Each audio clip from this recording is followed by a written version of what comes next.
Hello, my name is Rod Howard, and this is my final project for the Critical Thinking and Creative Ideas class. Basically, we had to read about the 7 critical thinkers and make up something creative that we learned the likes and dislikes, or the commonalities and the differences amongst themselves and us individually. So with that, with a lot of thought, I came up with this idea to make a collage.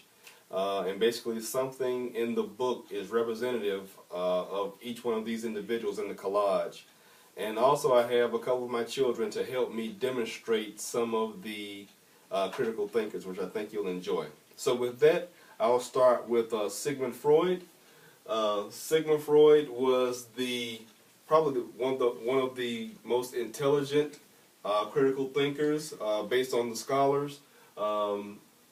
He was a very intellectual individual, great in studies. He excelled in everything that he did. Freud was very fond of his father, which passed away in 1895. Freud was the favorite child of the group. He also, his father had some mental issues, and he was addicted to nicotine, and then his father passed away. Seems like Freud just went into some type of loneliness stage and kind of got depressed because of that. Freud had some weird theories, and one of his theories was that young girls wanted to have relations with their father, so that's kind of representative of the underwear here. Next on our group is Albert Einstein. Contrary to popular belief, Einstein was not a model student. Not that he didn't have the ability to, but he was very disinterested in his studies. And this is representative of his report card. We got some C's, some D's, a couple of F's and C minuses. He spent a lot of time self-studying. He did studies about world powers and astronomy, and really enjoyed reading those type of books that he got from a young Russian doctor. Einstein was married twice and divorced twice, and ultimately he found that he was happy being with himself, and that's kind of the model or the symbol of the lonely man here, my little cutout there. Next we have Pablo Picasso. Picasso was once again not a very studious person. He had some type of learning disability, if you will, so he didn't enjoy school, but he did love painting. And his father was a painter, so his father, kind of took him under his wing. And his father realized that Picasso's skills far surpassed his father's skills at a young age. And a lot of people said that Picasso was a child prodigy because he had expert skills at a child's age. Picasso had a lot of women in his life, and some suggest that the interaction with these women kind of motivated him to have these unique drawings. So, there was a lot of women in and out of his lives, and therefore a lot of great paintings. So Picasso was kind of known for that. Stravinsky. Stravinsky, once again, was not a great student, but he did love music, and he surrounded himself with music groups and really enjoyed the music. I'm just going to glance over my notes here. Stravinsky enjoyed Japanese art, and a lot of this art influenced a great deal of his music, and that's indicative of my keyboard here. Next we have T.S. Eliot. T.S. Eliot was a very sickly child, and he was, I guess, surrounded by a lot of women, so they really kind of nurtured him. They really kind of took him under their wings, his mother and his sisters. Eliot enjoyed literature. He grew up, I think it was in Mississippi, but he spent a great deal of time in Massachusetts. And I have a little picture of him sitting there at the Massachusetts shore. He enjoyed reading and sailing as well. And that's a picture of the young Eliot there, kind of just watching the sunset and reading about that. Elliot traveled a great deal, and he married a young lady, but she was very ill. And over time, this illness took a great toll on Elliot, and eventually, I think he had a breakdown, and he wrote The Wasteland as a result of this mental, I guess, breakdown. And ultimately, he divorced his wife. I guess he just got tired of taking care of her, and he just basically wrote her a letter and said, "I'm done."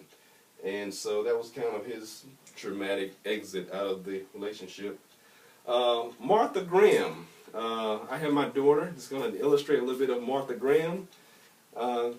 Martha Graham was an American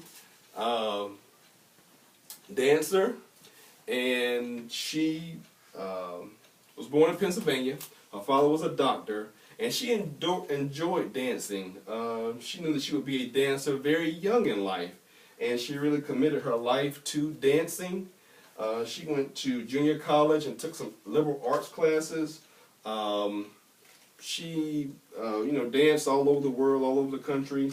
Ultimately, around the age of 30, she took on she had an idea that she would dance for her own company. So she formed her own company and began dancing. Ultimately, she had an affair with one of her composers for like 20 years, and she had some ups and downs in life, but she really committed herself to her dancing career. Next, we have Gandhi. Gandhi was a very interesting individual.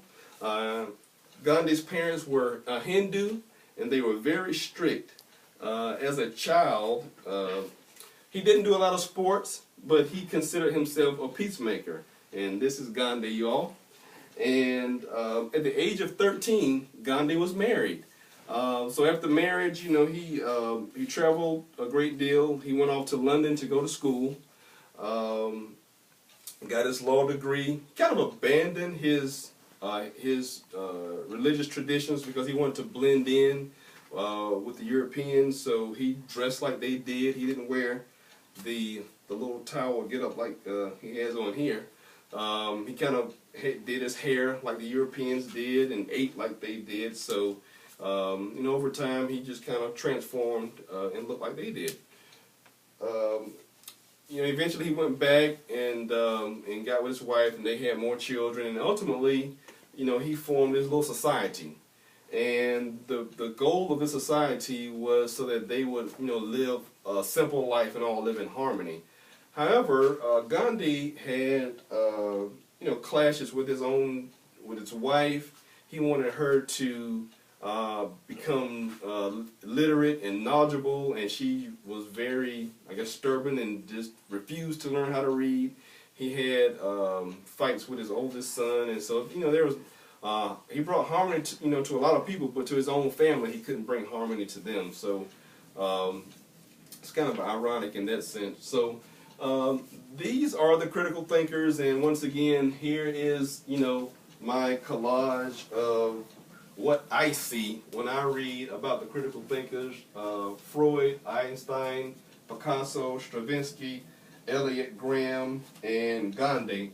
And one thing that they all had in common is that they were directly or indirectly affected by either World War I or World War II. And the one thing that I have in common with that is I was affected by the Gulf War back in the early 1990s. I was actually in the military during that time frame, so that's how I can relate to these individuals. How I am different, seems like a lot of these individuals, they had dysfunctional families either as children or as adults, and I'm different in that capacity that I have my family here. I support them 100%, and they contribute to me as illustrated in this video. So that's kind of the synopsis of my project for critical thinking and creative ideas. Thank you, and have a good night.